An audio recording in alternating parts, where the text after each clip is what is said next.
hvad det vil sige at vende tilbage til ens fortid, vende tilbage til et sted, man har nogle historier og nogle følelser og nogle perspektiver knyttet til. Og de fleste af de kunstnere, vi henvendte os til, de synes, at det lød skide sjovt. Altså vores praksis handler rigtig meget om det der med, hvorfor skal alle ting centraliseres på den måde, ikke? Hvorfor kan det rykke ud i provinsen også, ikke? Altså sådan, ideelt set, så burde der måske være kunstnere for hver landsby, eller sådan, ikke? Eller sådan.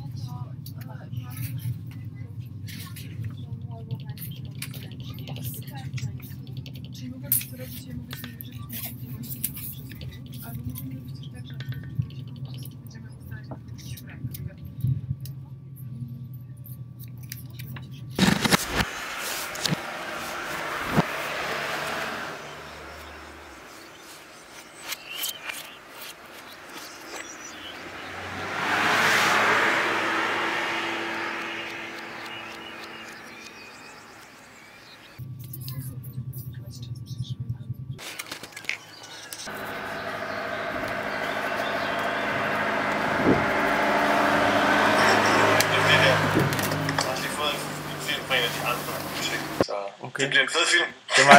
Der var meget sej den der glasvideo der lå op på Facebook.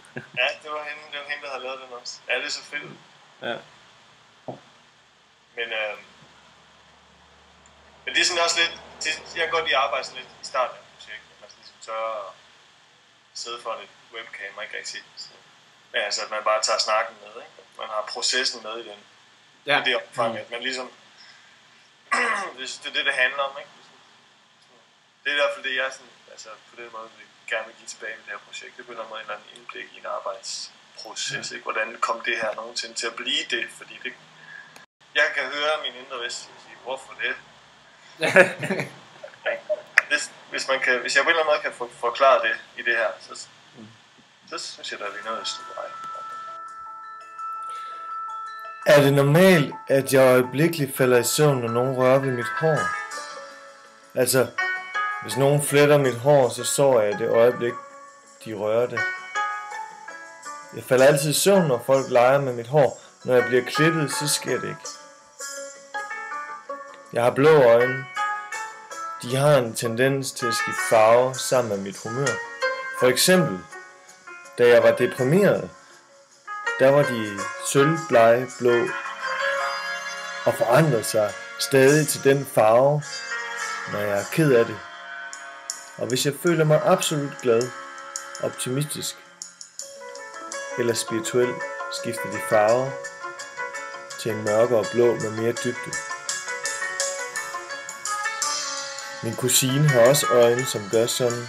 Gør andres øjne også det? I går aftes gik jeg i seng, som jeg plejer. Ingen problemer med at falde i søvn. Omkring klokken 3 vågnede jeg. Der var den mærkeligste summende støj, og jeg følte, at hele min krop vibrerede. Jeg kunne ikke bevæge mig. Jeg følte det, som om jeg blev holdt nede. Jeg blev ved med at prøve at bevæge mig, men til sidst slappede jeg bare af, og så forsvandt det. Det er indlysende, at det ikke er normalt.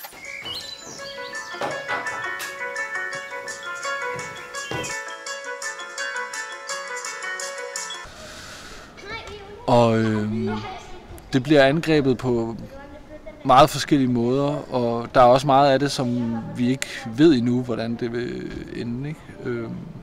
Men det er en del af projektet.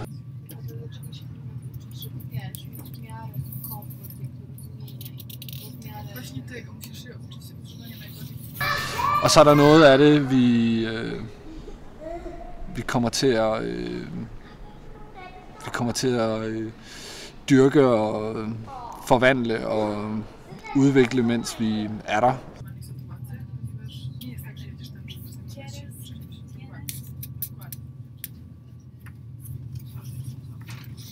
Så det er også bare sådan en idé om, at der kan skabes noget uventet også, ikke?